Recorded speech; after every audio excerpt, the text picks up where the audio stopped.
اصل مقصد جو چیلنج اس وقت ملک کو درپیش ہے وہ یہ ہے کہ ہم چاہتے ہیں کہ ہمارے جو انتخابات ہیں، ایک تو اس کی جو سب سے بڑی جو وہ ہوتی ہے، اسٹرینتھ ہوتی ہے، قوت ہوتی ہے، وہ ہوتا ہے اس کا شفاف ہونا۔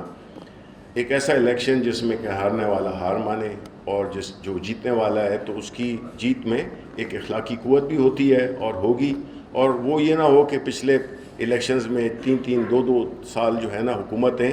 اس مسئلے سے نپٹ رہی ہوتی ہیں کہ جی الیکشن میں دھاندلی ہوئی ہے، کوئی کہتا ہے دھاندلی ہوئی ہے، کوئی کہتا ہے نہیں ہوئی ہے۔ تو اس قسم کا ایک غلفشار سا رہتا ہے معاشرے میں بھی اور ہماری پوری اس میں، اور اسی وجہ سے ہماری جو جمہوریت ہے وہ بھی اتنی اسٹرینتھ نہیں پکڑ سکی۔ اس لیے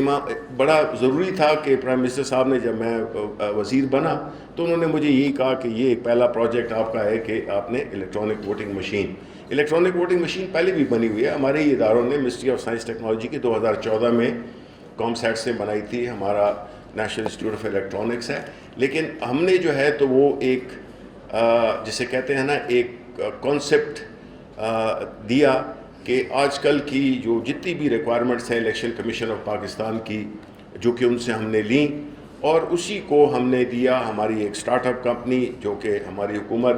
ایک بڑا ہی ایک اہم پروگرام شروع کیا ہے، جس میں کہ جو نئی کمپنیز آتی ہیں خاص طور پہ ٹیکنالوجی میں، ان کی سرپرستی بھی کی جائے اور ان کو کام بھی دیا جائے۔ تو ہم نے یہ اپنے ایک سٹارٹ اپ سے نسٹ یونیورسٹی میں ہم نے یہ اس پروجیکٹ پہ ہماری منسٹری کے سرپرستی میں ہم نے یہ مشین بنائی، جس کی کہ آپ نے ویڈیو دیکھی۔ مقصد یہ نہیں ہے کہ یہ پرٹیکولر مشین، مقصد یہ کہ یہ کانسیپٹ ہے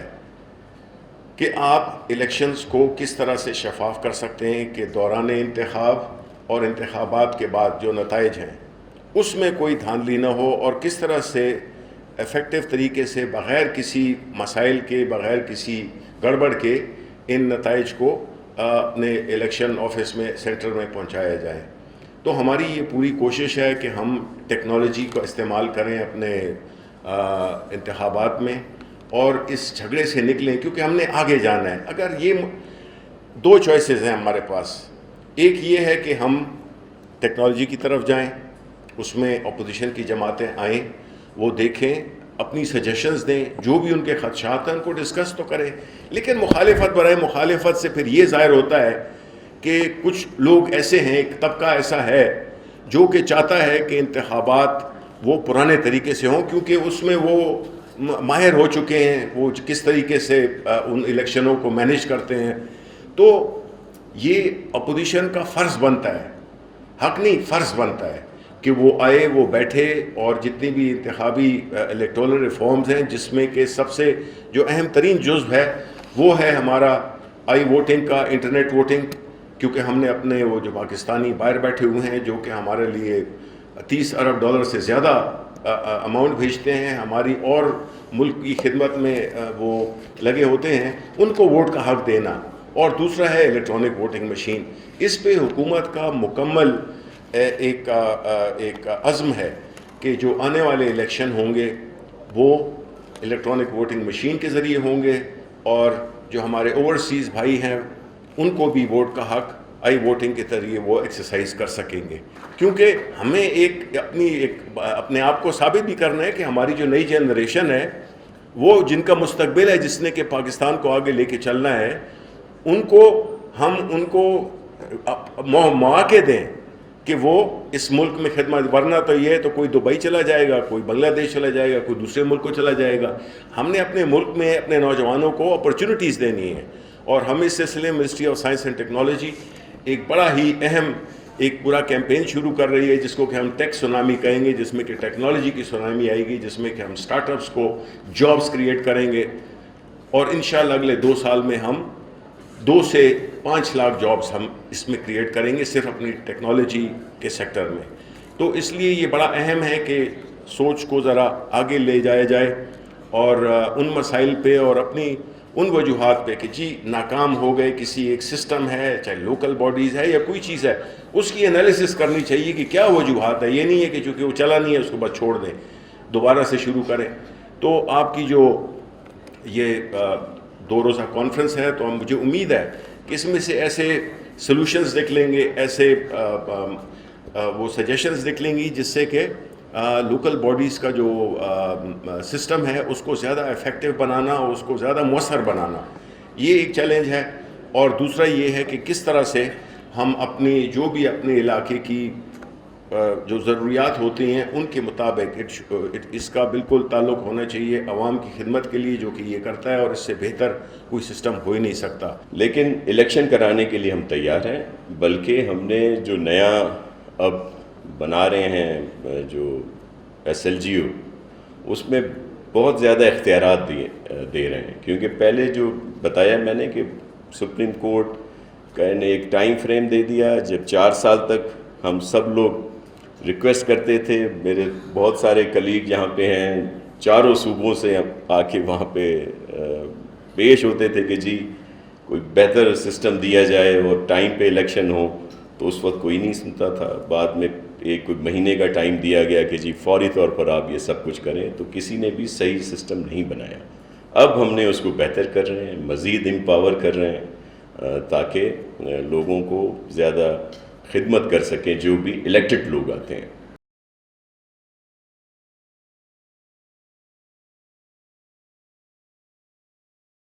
ہسٹورک مومنٹ ہے پاکستان کے لیے، ہمارے لیے. میں بہت ایکسائٹڈ ہوں، بہت خوش ہوں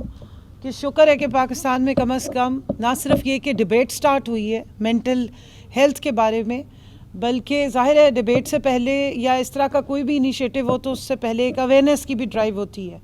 اور جس طرح ڈاکٹر صاحبہ نے فرمایا، میری ان سے جب ملاقات ہوئی تو آنیسٹلی اس وقت ان کو بھی سپورٹ کی ضرورت تھی، بہت ڈپریس ہوئی ہوئی تھی، بٹ آئی واز آپٹیمسٹک. اور مجھے ان کا جو آئیڈیا تھا اور ان کا جو انتھوزیازم تھا، یا ان کے اندر جو ایک ہیلپ کرنے کا، ایک مینٹل ہیلتھ پروموٹ کرنے کا پاکستان میں جو ایک جذبہ تھا، مجھے اس کی بہت میں قدر کرتی ہوں. مجھے بڑی خوشی ہوئی. اور اس کے بعد دیکھیں، جو بھی آپ کوئی بھی انیشیٹو لینے جا رہے ہوتے ہیں نا، تو سوسائٹی کا یہ ایک اوور آل ایٹیٹیوڈ ہے کہ اگر 10% سپورٹ کر رہے ہیں تو 90% اگینسٹ جا رہے ہوں گے، یا 10% سپورٹیو ہیں 50% اگینسٹ، اور باقی سارے ڈسکنسرن ہوتے ہیں. لیکن اصل بہادری یہ ہوتی ہے کہ انیشیٹوز لیے جانے چاہیے. اور میں نہ صرف یہ کہ ایک پولیٹیشین ہوں، پولیٹیشین سے پہلے میں ایک سوشل سائنٹسٹ ہوں اور ایک ریسرچر ہوں. اور سوسائٹی کی جو ڈائنامکس ہیں، سوسائٹی سے ریلیٹڈ جو مسائل ہیں یا سوسائٹی کے جو ٹاپک ہیں ہمارے،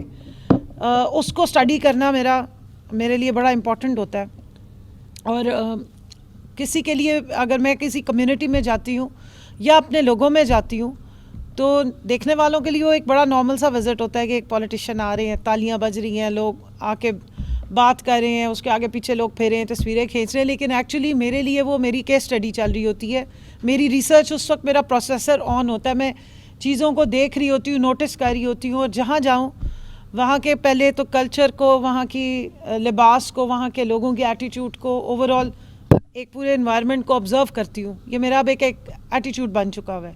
اور پھر جو لوگ اگر میرے سے آ کے مختلف بات کر رہے ہیں یا کمپلینٹس کر رہے ہیں یا کسی اسپیسیفک پوائنٹ پہ میرے سے کوئی بات چیت کر رہے ہیں، تو میں اس کو ضرور اپنے پاس، نہ صرف یہ کہ وہ مجھے کام کے لیے کہہ رہے ہوتے ہیں، میرے لیے وہ ایک ریسرچ کا نیا ٹاپک ہوتا ہے کہ اچھا اگر اس طرح سوسائٹی میں لوگوں کی ایک چیز پہ بار بار ڈیمانڈ آ رہی ہے تو اس کی ریزن کیا ہے. تو میں کیونکہ ایک ظاہر پولیٹیشین ہوں تو میں ٹیکنیکل تو سارا کور کر لیا ہے. دونوں ماشاء اللہ بہت اپنے اپنے فیلڈ کے ایکسپرٹ ہیں. اور میں I am really blessed, doctor Asif Sahab has been supporting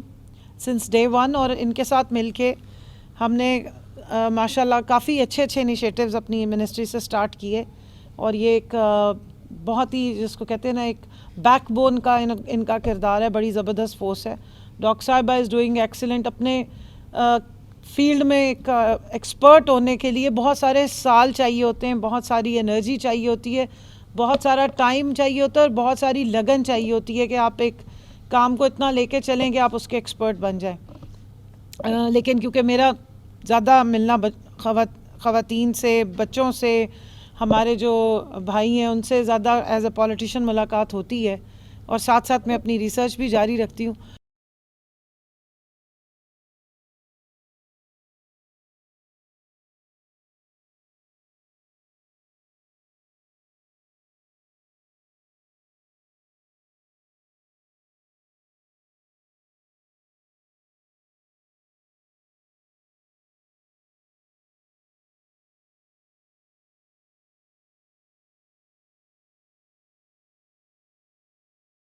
جیسے کہ آپ جانتے ہیں روزگار سب کے لیے بڑا اہم ہوتا ہے.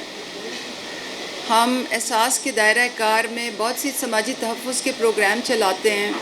اور لوگ ان کو بہت اپریشیٹ کرتے ہیں کیونکہ احساس میں ہمارا جو اصول ہے وہ یہ ہے کہ ہم نے بالکل کام غیر سیاسی انداز میں چلانا ہے. اس میں کوئی سفارش نہیں ہونی, بالکل میرٹ پہ کام کرتے ہیں. کوشش ہوتی ہے کہ شفافیت سے قواعد و ضوابط کے مطابق کام کیا جائے. اور پاکستان کی ایک بہت بڑی آبادی جو ہے وہ احساس سے اس وقت مستفید ہو رہی ہے. یہ اللہ کا شکر ہے کہ اللہ نے ہمیں یہ سعادت دی کہ ہم اس کام کو خوش اسلوبی سے نبھانے کی کوشش کر رہے ہیں. مگر جہاں بھی میں جاتی ہوں بات یہ ہوتی ہے کہ ہمیں روزگار چاہیے, ہمیں روزگار کا موقع چاہیے. اور وزیر اعظم صاحب بھی اس بات کو بہت اہمیت دیتے ہیں کہ روزگار کے مواقع جس طرح بھی ہوں ہمیں عوام کے لیے پیدا کرنے چاہیے اور اس پہ مسلمہ کوشش کرنی چاہیے. تو جیسے کہ وائس چانسلر صاحب نے کہا, ریڑھی بان بھائیوں اور بہنوں کے ساتھ روزگار کے بہت سے مواقع جو ہیں وہ منسلک ہیں. اور اسی لیے ہمارے لیے یہ ریڑھی بان جو احساس کا پروگرام ہے, جو اس وقت تو بہت چھوٹی سطح پہ چل رہا ہے اور جو ہماری ایسپریشن ہے کہ اس کو ہم زیادہ سے زیادہ وسعت دیں, یہ ہماری حکومت کے لیے ایک بہت اہم پروگرام ہے. جب وزیر اعظم صاحب نے ہمیں یہ پالیسی ڈائریکشن دی کہ ہم نے ریڑھی بانوں کے لیے نظام لانا ہے, تو پائیڈ نے کیونکہ اس پہ بہت مسلمہ اور بڑی اچھی تحقیق کی ہوئی تھی کیونکہ ان کی ایکسپرٹیز تھی, تو ہم نے ان سے مدد مانگی. اور میں بہت مشکور ہوں وائس چانسلر صاحب کی کہ انہوں نے خود اس میں بہت انٹرسٹ بھی لیا اور ہمیں پھر ایک بہت اچھا فوکل پرسن بھی دیا. جو مسئلہ ہے وہ تو آپ کے سامنے ہے, جیسے کہ ابھی بتایا, ضیاء نے بھی بتایا کہ پاکستان کے اسلام آباد کے شہر میں تحقیق کے مطابق کوئی 29,000 ریڑھی بان بھائی اور کچھ بہنیں بھی ہیں, ان سے مسلکہ کوئی 29 ارب سے زیادہ کی سالانہ کی ایک معیشت منسلک ہے. مگر وہ ہمارا, جیسے انگریزی میں کہتے ہیں نا, ایک بلائنڈ سپاٹ ہے. ہم نہ اس کے بارے میں سوچنا چاہتے تھے, نہ اس کے بارے میں کچھ کرنا چاہتے تھے, نہ ہم اس کے بارے میں کوئی ریگولیشنز لانا چاہتے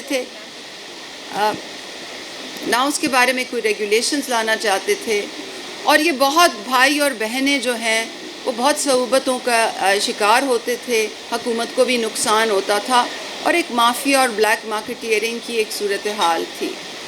اور گزشتہ ادوار میں ایک بلائنڈ سپاٹ تھا, یعنی کہ ہم نے اس کی طرف دیکھنا ہی نہیں تھا. یہ مشکل کام تھا, بہت پرابلمیٹک اور مشکل کام تھا, اور میں خاص طور پر شفق اور ضیاء بانڈے کی بہت مشکور ہوں کیونکہ ہم نے تو ان کے لیے ایک انیبلنگ انوائرمنٹ کریٹ کیا, مگر محنت ان کی تھی, آن گراؤنڈ محنت ان کی تھی. کیونکہ منسٹری, ہماری تخفیف غربت کی منسٹری اور پائیڈ اور MCI اور CDA کے مابین جو MOU ہوا, جو اس کو اردو میں کیا کہتے ہیں MOU کو, مفاہمت کی یادداشت جو ہوئی, اس کے بعد بہت سا آن گراؤنڈ کام تھا. سروے تھا, مارکیٹ کے دکانداروں سے, مارکیٹ کمیٹیوں سے, ریڑھی بان بہنوں بھائیوں سے جو بات چیت تھی وہ انہوں نے کی, ایک ماحول کو سازگار بنایا, پھر ایک کارٹ کا ڈیزائن بنایا, کارٹ کا جو ڈیزائن تھا اس کو ایکسیپٹیبل کرایا لوگوں کے لیے, پہلے تو فری آف کاسٹ اس کو, یعنی کہ کسی قیمت کے بغیر اس کو اویلیبل کرایا. اس کے بعد بینکوں کو انگیج کیا, بینکوں نے کے لیے ایک بالکل نئی چیز تھی, ان کو یہ چیز متعارف کرائی, اس کا فریم ورک بنایا. پہلے کچھ کارڈز بینک فائنانسنگ پہ اس کو اویلیبل کرائیں, پھر ان کی ہائر مینجمنٹ کو انگیج کیا, اور اب اللہ کے فضل و کرم سے یہ ایک بینکوں کا پروڈکٹ بن چکا ہے. تو یہ ایک پورا بڑا ہی مشکل سفر تھا, اور یہ ایسا سفر تھا کہ اس میں دیانتداری اور نیک نیتی کا بہت بڑا عمل دخل تھا. اگر کسی بھی سٹیج پہ ہمارے حکومتی اہلکار, ہمارے فوکل پرسن کی بدنیتی شامل ہوتی تو یہ کام کبھی بھی آج تک جہاں کھڑا ہوا ہے یہاں نہیں آتا. کسی بھی اسٹیج پہ حکومتی اہلکار اگر بھتہ لینا شروع ہو جاتے یا ہمارے فوکل پرسن کی بدنیتی ہوتی تو ہم آج نہ یہاں کھڑے ہوتے جہاں پہ ہم ہیں. تو کہنا میں یہ چاہ رہی ہوں کہ کسی بھی سلوشن کے لیے تمام ایکٹرز کو دو چیزیں ہوتی ہیں کسی بھی سلوشن کے لیے. ایک تو یہ کہ تمام ایکٹرز نے مل کے کام کرنا ہے.